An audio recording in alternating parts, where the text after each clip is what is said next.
Қазақстанда жаңа туған нәрестеге күтім жасайтын міндетті әлеуметтік сақтандыру жүйесіне қатысушылар үшін бала 1,5 жасқа толғанға дейін мемлекеттік әлеуметтік сақтандыру қорынан ай сайынғы төлем көзделген. Төлемге құқық бала туған сәттен бастап туындайды. Оның мөлшері қорға әлеуметтік аударымдар төленген соңғы 2 жылдағы орташа айлық кірістің 40% құрайды.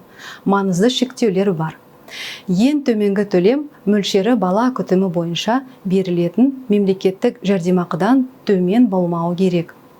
Ең жоғарғы мөлшері ең төменгі жалақынан 7 еселенген мөлшерінің 40%-нан аспайды. 2 не одан да көп бала туған жағдайда төлем әр балаға жеке тағайындалады. Төлемді тағайындауға өтініш беру e-gov портал KZ арқылы, екінші деңгейдегі банктердің қосымшаларында, SMS арқылы проактив форматта, немесе халық қызмет көрсету орталықтарында жүзеге асырылады. Маңызды. Төлемге бала туған күннен бастап 18 айдан кешіктірмей жүгіну керек. Сіз үшін қорға төленген әлеуметтік аударымдарды e-gov порталы, екінші деңгейлі банктердің мобильді қосымшалары арқылы немесе халық қызмет көрсету орталықтарында тексеруге болады. Толық ақпаратты қордың сайтынан немесе әлеуметтік желілерінен біле аласыз.